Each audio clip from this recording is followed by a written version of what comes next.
Hey, I'm Chris Zepp from Make Everything, and today we're going to be talking about one of my favorite tools in the shop, probably one of the first tools that I ever got my hands on, which is a rotary tool, or commonly known as a Dremel. Check it out.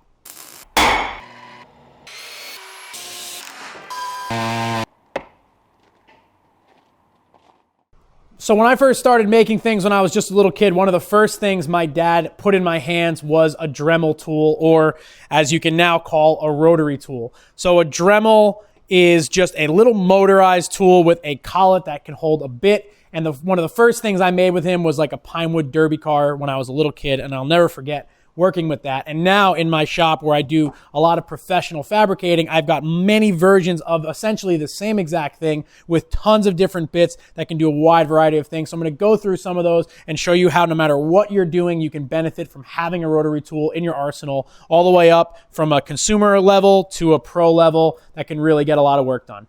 All right, so looking here at the bench, you've got a couple of different examples of a rotary tool. Now this may be the one that everyone's most familiar with. This is a Dremel. This is a 395. I have no idea how long I've had this thing, but it has been hooked under my bench for as long as I can remember. It's pretty good, but it does have a cord. This one is from 5,000 to 35,000 RPMs.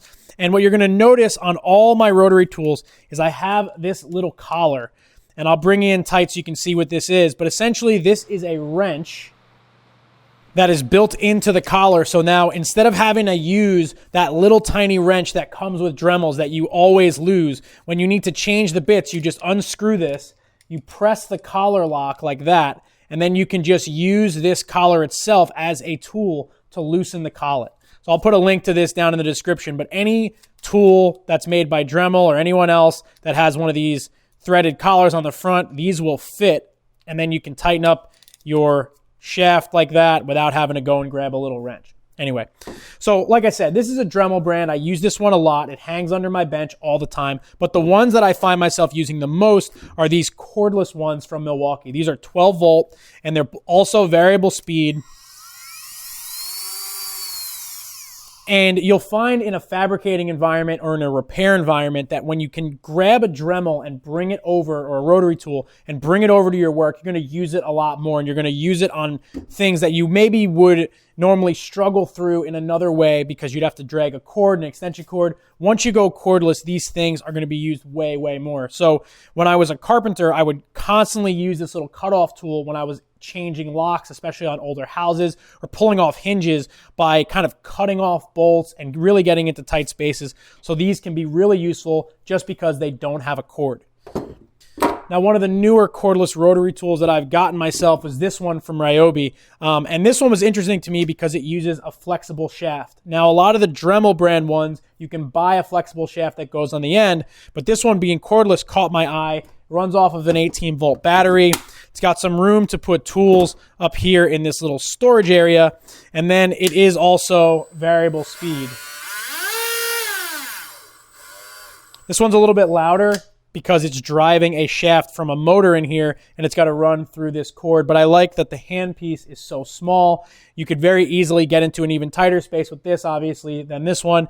And you could still keep this in your truck or move it around and use it on a job. So now moving up the ladder to sort of the top rung, we've got a Foredom. Now, Foredom is synonymous with the flex shaft, and Foredoms are used in the jewelry industry, and they make them in all different sizes. So Foredom is a brand, but you'll often hear people talk about Foredoms whenever they talk about a flexible shaft grinder. Now, these typically run off of a foot pedal, which I've got right here, and you can see that the motion that you get out of this and the transmission of power is just smoother than you get out of something like that inexpensive Ryobi one. But again, this is corded, and this motor, I want to say, is 1/3 horsepower, so it's got a lot of torque.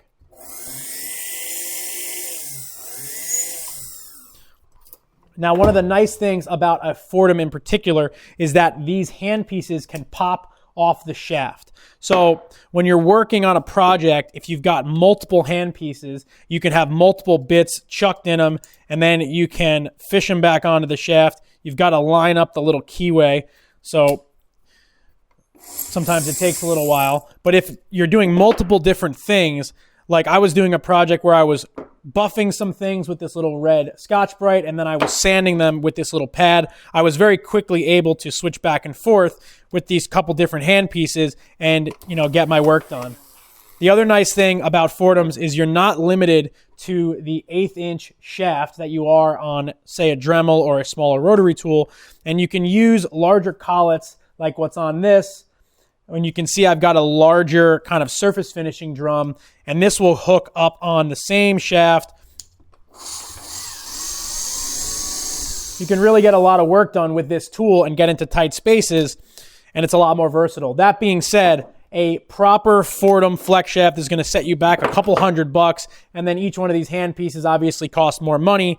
And then on top of all that, you're going to be plugged in to an outlet, which is going to limit your ability to kind of work off site and work around different sections of your shop.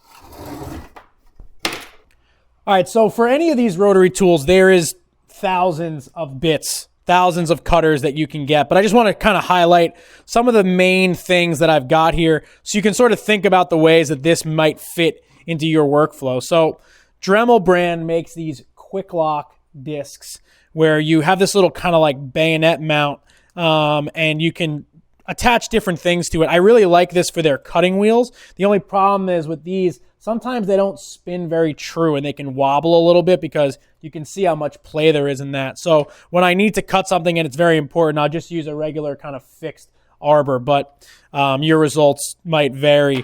The other thing you can get is these little sanding drums. Now, the problem with these is you've got this little screw head on top, and these can be a little bit annoying to change on and off. So I'm going to show you another product that I really like from Ferred, which will replace these in a minute. And one of my favorite things to use a rotary tool for is this sort of polishing with a non-woven abrasive, essentially like a little Scotch-Brite wheel. Something like this you can buy on Amazon in a variety of different grits, and you can get really nice finishes on soft materials if you're trying to polish or brighten up brass. If you're working with any brazing, these things can come in super handy, and they're soft enough that you can wedge them in different places. I recently made myself a wedding ring out of titanium, and I was able to polish the inside with these, and it did a really, really nice job.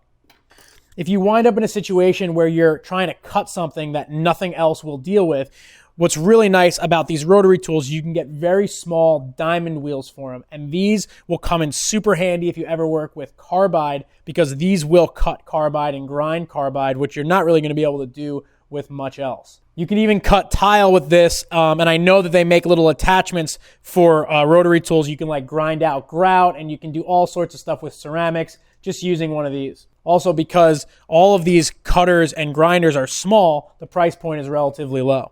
Now, I recently did a video about carbide burrs, and I talked a little bit about these small ones, but I was really showing them on a die grinder. Now, one of my favorite things to do with the rotary tool is to use these small carbide burrs. You can get a ton of work done with these little single flute burrs. Like I said, they're made out of carbide, so you can cut hardened steel. If you ever have a knife that you want to do any work on, you can grind in choils, you can grind in jimping, or you can even use them to grind serrations into knives. They work really, really well, even on hardened material.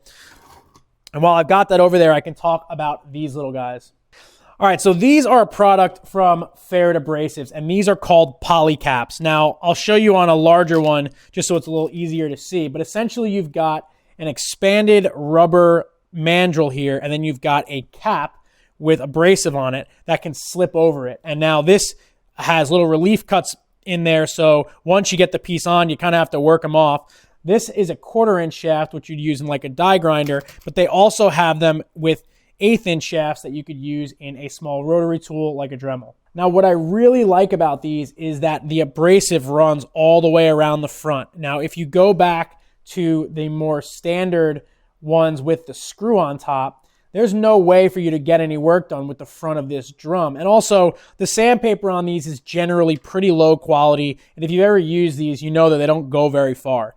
Now, Ferred has some structured abrasives in here, and they really last a lot longer than your kind of regular store-bought ones, and the ability to get in on the front or, use some of these different shapes, like this little rounded one. There are a ton of applications where you can use this in a way that you can't use a store-bought sanding drum.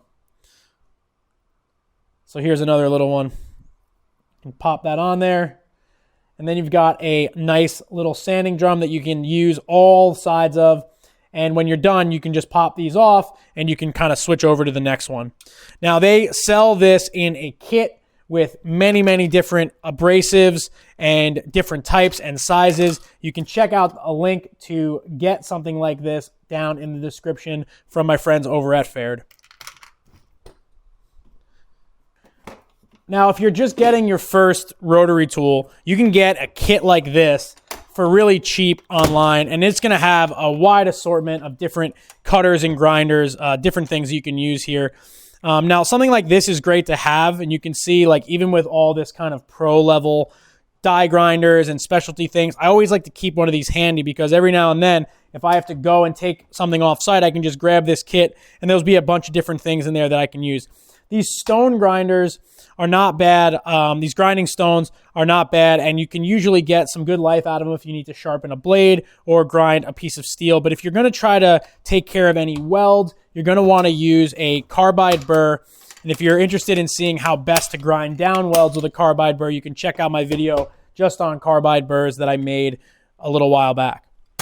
Now, one of the things I wanted to mention when I was talking about rotary tools was the collet that's here in the front. Now, on a Dremel or on one of these Milwaukee rotary tools, once you screw off the front here, you can pull the bit out.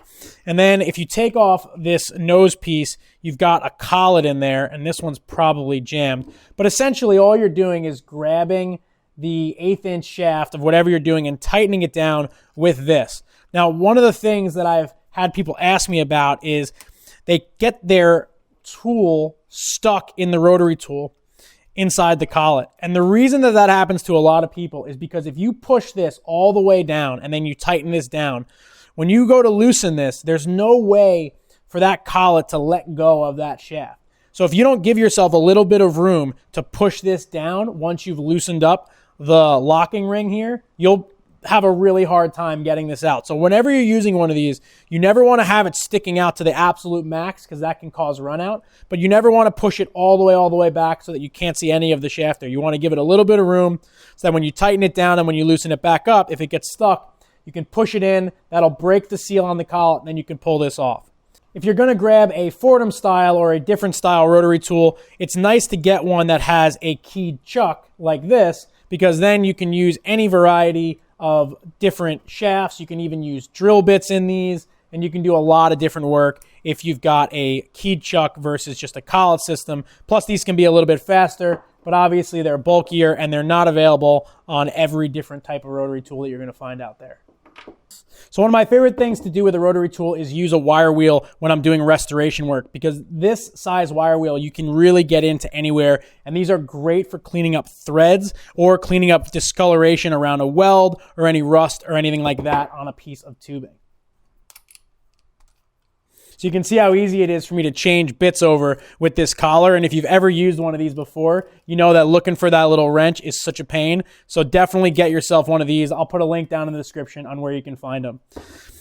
Now, one of the things I really like about rotary tools is just the variety of different bits you can get for them. So right here is a really interesting one. This is a nylon spiral polishing bit. Now, these are really kind of a unique thing that you're not going to find yourself using too often. But if you go online, you can really find a huge variety of different things that, like, this would be great for polishing the inside corners or polishing a piece of jewelry if you need to get in somewhere that's super, super delicate that you don't want to abrade too much away. They make these in a ton of different grits, and you can do a ton of work with these as long as you try them out on your material before you really go hard on something that's finished. All right, now this is one of my favorite uses for the rotary tool, and this is a little sanding pad. Now this uses a Velcro back sanding pad, and you can get these refills on Amazon, and I really like this for very delicate grinding when I'm working on a knife, if I need to grind down a pin, because this is a little bit soft, so you can kind of get in and feather in, and you can use the variable speed control on your rotary tool to really get a fine finish when you're working on something that's very delicate and important that you don't want to grind too much of.